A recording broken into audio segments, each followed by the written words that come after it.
this is a brief introductory video on new media and internet in China. The first thing I wanted to address is the so what question. Why is this an important topic? Why should you as teachers care about this?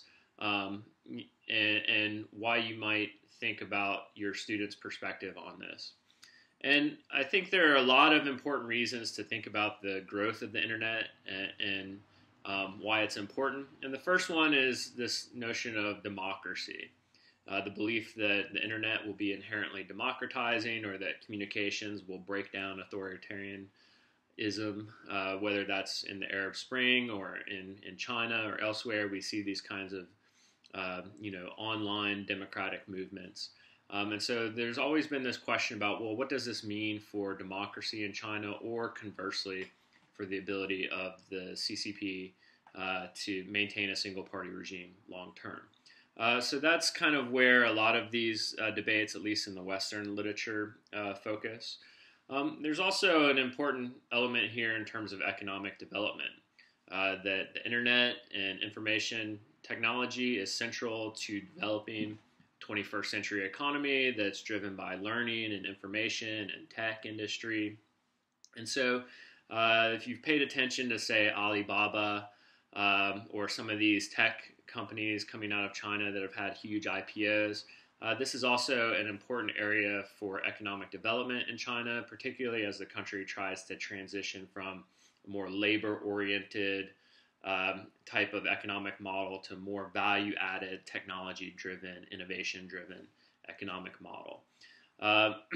There have been some studies that have shown that, well, censorship of the internet might actually hinder the scientific community's ability to innovate or really come up with good ideas, at least those scientists working in China. And so I think this interplay between information openness, facilitating development versus potentially hindering it, is also a very important area to think about. Thirdly, we can also think about this from an international relations and security standpoint. There's been a lot of talk about kind of cyber war and cyber espionage taking place. So there really is this strong international dimension to the internet and how this impacts, say, China's relations with the United States or other countries. Or conversely, how greater linkages to the international community might actually change public opinion within China and actually make it a bit more accommodating to international interests. So there's on all three of these dimensions, I think there are really interesting debates taking place. But finally, in terms of what matters to you, is that this is a topic that I think is very conducive to sparking student interest. You probably have dealt with your students using Twitter or Facebook in class or something like that. And so this is something that I think that they can relate to, unlike, maybe talking about Communist Party history in the 1950s. This is something that's very current, that kind of relates to their day-to-day lives. And I think something that will maintain their interest. Finally, I'd just point out that this is also a good tool for learning about China. If you think about social media, one of the interesting things is that social media has really given us a wealth of information and data about what's going on in China, what people are talking about, these sorts of things. So you could potentially create Weibo accounts and have your students follow along in terms of some prominent Chinese actors or what have you. And so I think this might also be thought of as a learning tool as well. So a couple of kind of baseline conceptual issues. We've talked about, why this is important. Let me just give you a little bit of background on some of the debates that kind of frame our discussion of the internet in China. And from its earliest inception, the internet and new media has been characterized as a dictator's dilemma. That is, that it's very difficult to both reap the benefits of internet development, which is kind of economic growth and all of these sorts of things, without also potentially paying a political cost in terms of loss of control. And so because the internet represents this kind of decentralized, robust communication structure. It was essentially designed to be resilient to control, right? That there is very few central nodes or a master switch in which you turn the internet on and off.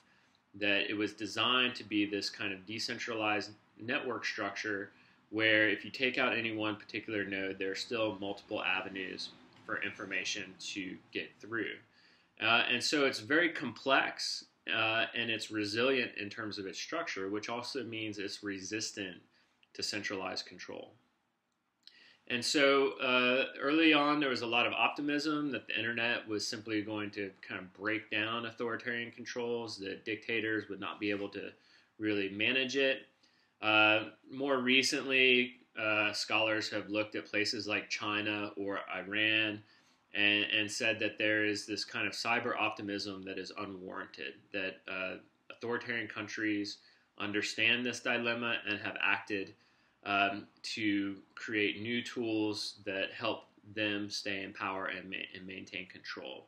So you can think about, say, surveillance tools, using social media for intelligence gathering, putting out their own kind of propaganda and spin via different types of new media platforms.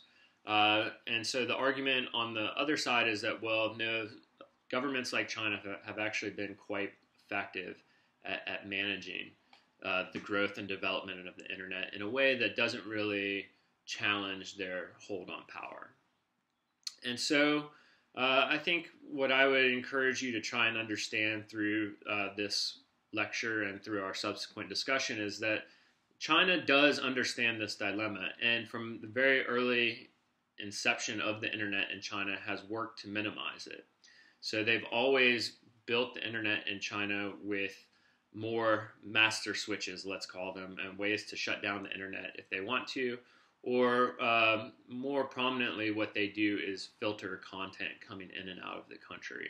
So they've really structured the internet in China in a way where they do have control over the pipes and the data coming in and out of the country, and this gives them much greater ability to either turn the switch on and off or to more likely filter out content that they don't want either going in or out of the country. Much has been made of the fact that these controls have actually improved in their sophistication, and I think this is true, that there used to be a lot of easy workarounds in terms of virtual private networks, in terms of looking at different types of websites. And increasingly, we see this kind of consistent pattern where they've tried to strengthen the censorship controls and kind of strengthen them over time. However, again, I would dissuade you from thinking about this as kind of totalitarian control. We're still talking about a very complex network here. There are still a lot of things that are generated by users or that the government misses, right? So this isn't, this isn't a Stalinist Soviet Union, right? That this is a strong state trying to manage a very large and robust communication network. And, doing a pretty good job at it, although I'll give you some examples as to how the kind of view of kind of this strong authoritarian state is somewhat overblown sometimes. So the converse of this argument is that even with a strong state, even with all of the censorship and control, I would argue that the internet and new media have had a profound impact on Chinese society, even despite censorship. So let me just say a few things about the mechanisms or the institutions of control. And this is known as the Great Firewall or the Net Nanny. Choose your analogy. But the Great Firewall is really a system of institutional layers that are designed to try and maintain control over, again, what is a very complex communication network. And you can think about them as kind of different levels of control. You have the control of the government in terms of the channels that come in and out of the country.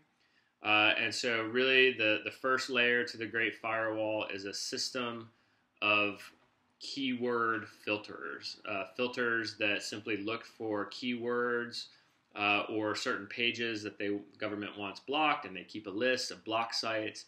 They keep a list of keywords that they're trying to filter for. And so you have all of these routers that automatically filter for this content and automatically block any content that they have put on the blacklist. So that's kind of layer one. Layer two is the internet service providers themselves. So if you operate, a Comcast, Xfinity, internet service provider, or any kind of website such as Baidu or any other content provider on the Chinese internet, you yourself as a company are responsible for censoring and filtering any kind of information that is deemed to be inappropriate. And it's not always clear what is appropriate or what is not, and that's part of the, efficacy of it, is that if you're a company, you want to be risk averse. So you're going to self-censor, you're going to take things down, even if you're not sure whether it might be sensitive or not. And so this is really a system of kind of self-censorship that drives this process and really provides a very robust layer of censorship and control. A third layer is what we might call internet police or propaganda authorities. These are people that actually work for the government and whose job it is to kind of monitor content and provide that kind of authoritative enforcement. If the internet service providers are not doing what they should be doing, they might get a call from the propaganda authorities or the international or internet police, these sorts of things. So these really are government-appointed individuals that work on censoring and filtering content. And then finally, layer four is what I'm going to call the propagandists or the spin merchants, which is that the Chinese government, I think, really in the mid to late aughts realized that censorship alone was not going to be effective enough at preventing society from talking about or getting information on things that it didn't want them to talk about or get information on. And so they hired a series of paid commenters or other individuals that essentially work for the government to create kind of positive spin and positive commentary that is more supportive. So these are really, paid government propagandists who go out and try and shape public discourse on various social media sites. So you see that you have this very complex and multi-layered bureaucracy that is designed to kind of maintain control over the internet in China. And like I said, these controls have increased. So in 2008, they blocked Twitter and Facebook. They have upgraded some of their controls in terms of technical mechanisms to try and get around the Great Firewall. But as we will talk about, these things are always evolving and changing as technology changes. So one of the interesting things that I found this summer being in China is that if I was using a landline computer, it's very hard for me to get information or use Google or something like that. But if I was using my cell phone on a cellular network, there was not nearly as much control and censorship. So I could use Google Play Store on my phone, even though I couldn't if I was connected to a more traditional wireless connection. And so as these things evolve, it's always this kind of cat and mouse game between technology and citizens and the state on the other hand. And so I don't think we've really seen the end of this story. I think it's going to continue to develop as we move forward. So I've talked a lot about social control and the mechanisms of political control, and I think this gets a lot of press and a lot of focus because we dislike censorship, we dislike authoritarianism, and China has really built the most robust mechanism for controlling the internet that we've seen internationally. But I think it's important to point out the other side of the coin here, which is that despite all of the controls, the internet has caused a tremendous amount of social change in China. And I think one way to think about this is that control and political control is not the same as political stasis, right? Or keeping society in the same place, right? That there is control, but society has been moving forward very rapidly because of these changes. And really what you have is the government trying to manage that social change rather than, completely directing how it's occurring. And so maybe that's a useful way of thinking about this. But the biggest change, first and foremost, is citizen voice. When you think about the internet in China, it's grown exponentially. That in 2008, China became the country with the largest number of internet users in the world. That number just keeps going up. It's above 500 million, 600 million. So you're talking about over 600 million people that have access to new media and online communications, and they're using microblogging and blogs and websites and all of these sorts of things as well. And really this growth has been driven by mobile devices and cell phones, or what we used to call cell phones, now we'll call pocket computers or what have you. But this has really allowed for internet connectivity to expand quite rapidly and dramatically to, where you have a very sizable portion of society having access to this kind of technology. And this has allowed citizens of all varieties to voice their interests and their concerns, whether it's critiquing the government on foreign policy, whether it's exposing local level corruption, whether it's providing input on draft laws, such as healthcare laws or new reforms.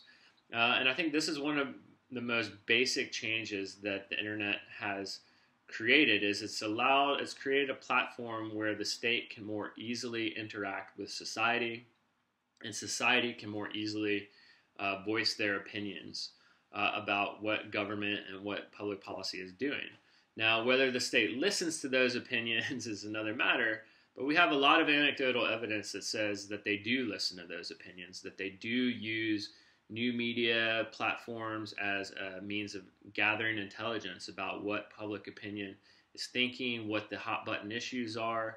And sometimes they are concerned about it, sometimes they respond, sometimes they try and shut it down. That this isn't a simple kind of, again, cat and mouse game, that the state responds differently depending on what kind of voices it's dealing with. We also see the growth of civil societies. You have this huge associational revolution taking place in China, and I think the internet is part of this, right? That non-governmental groups network with other groups internationally. They apply for international funding. That they are able to organize society in ways that maybe we hadn't seen before. So a couple of examples are a group called 1 Kilogram More, who basically organized to have, wealthier folks, when they travel into the countryside, take 1 kilogram more of books or pencils or whatever might be needed in the countryside to help with rural development. And so they put, urban travelers in touch with rural areas that needed some help, and were able to kind of mobilize resources in this way. And that's a good example of using internet and communication platforms to really mobilize society for positive social change. That's just one example. We can give you many, many more. But the bottom line here is that civil society, I think, its rapid development has very much been fostered and facilitated by the growth of the internet and communications. We also see social mobilization, ranging from, very significant types of mobilization in Tibet or during the Jasmine protests of 2011, all the way down to kind of more local level types of social mobilization against, local level corruption or other various issues. And this has been facilitated by communications, being able to text, things like WeChat, all of these things kind of emerge, and there's new tools being developed all of the time. So the same types of social mobilization you see, say, in the Hong Kong protests of last year, where they were using WeChat on their phones to communicate, just using the Bluetooth on their phones. You see this in mainland China as well, perhaps at not such a large scale, but still in very significant ways. So social mobilization, obviously more contentious, more politically sensitive, but this is also occurring and is also facilitated by the internet and communications technology. Finally, it's also important to point out that a lot of what the internet has brought to China is learning and interest in politics, but it's also brought what I would call bread and circuses, right? Give them bread and circuses and keep them happy, and they won't push for some kind of broader political change. And you see this consistently throughout the internet's development in China. It used to be that you had internet cafes where kids were sitting playing video games all day. I think that still occurs in some places. But now what you see is you run into people on the subway because they're all sitting there watching pirated videos on their cell phones, right? So if you go on the Beijing subway, at least half the people are sitting there watching some kind of video on their cell phone. And so, again, this debate about will this bring democracy or not, I think there's evidence on both ends. I think we need to make sure that we take a balanced perspective in terms of recognizing the areas in which there is some kind of important societal changes taking place, but also the areas that are actually facilitating authoritarian durability, right? Or if not authoritarianism, at least the political status quo. And I think the kind of entertainment aspects, I think this has been very much a part of the bargain that the Chinese government has made with its society. We'll give you some more freedoms, we'll give you entertainment and social freedoms, as long as you don't try and disrupt the regime. Watch all of the counterfeit pirated movies that you want, right? And for some people, that's not a bad deal. So what does all this mean? You see that there's political control. You see that there's rapid social development. One of the things that we found is that the government is increasingly an active player in this process, right? That it recognizes that new media is a driving force for societal discussion. And so the government itself has become much more high profile and visible and engaged on social media. And this is part of this transition that I mentioned from a more reactive state to a more proactive state. But you see the kind of savviness of the government in terms of using these tools themselves, right? That it's not just about keeping a lid on the bird cage, but that it's also about being an active participant within that cage as well, and trying to shape discussion, shape popular opinion. And Xi Jinping, I think, has been very effective at doing this. He's very much a populist. I think he's fairly popular within China. And you could argue that his social media presence and his kind of proactive presence in this regard is a good way for him to, or one of the reasons he's achieved that. I think this is not so dissimilar from what other kind of neo-authoritarian regimes are doing. If you look at, say, Vladimir Putin or Rouhani in Iran, I think they're doing very similar things in terms of kind of becoming more savvy about their communications. And in a world where so many citizens have access to information and alternative sources of information, I think authoritarian governments, like democratic governments, have to be proactive players in this process. And again, I think this is a good example of how the internet has changed the game, right? If they felt like they had total control, they wouldn't feel the need to do this sort of thing.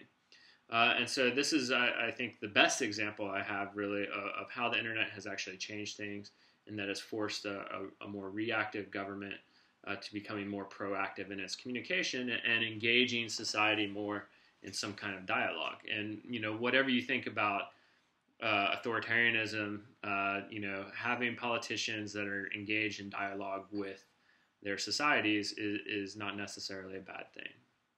I think this is a product of the internet revolution that we've seen. So to kind of sum up this kind of brief introduction here, I would highlight a few things. First of all, there's no question that the internet is controlled in China and that those controls are getting stronger. Nobody really disputes that. That is a fact of life in the PRC. At the same time, what we see is that just because there is control doesn't mean there isn't a lot more information, a lot more happening within society. That the internet, just in and of itself, has expanded information and what people have access to, the information that they can share with each other. And so you can call this an expanding birdcage, as Rebecca McKinnon calls it, networked authoritarianism, where there's this network, there's this broader space for the citizens to fly around in, but it still ultimately has some constraints on it. I think maybe the analogy of an aviary might be more appropriate, that there is a lot going on there, and I think really what you have is the government trying to keep it hemmed in some ways. But when you really look within that, I think it's a little bit bigger than a small birdcage. And regardless of controls, society is changing rapidly. You see this dramatic shift in state-society relations. And I think this is what is making controls become more proactive rather than reactive. And again, this is a reflection of the deep, thorough-going, and important changes that have already taken place.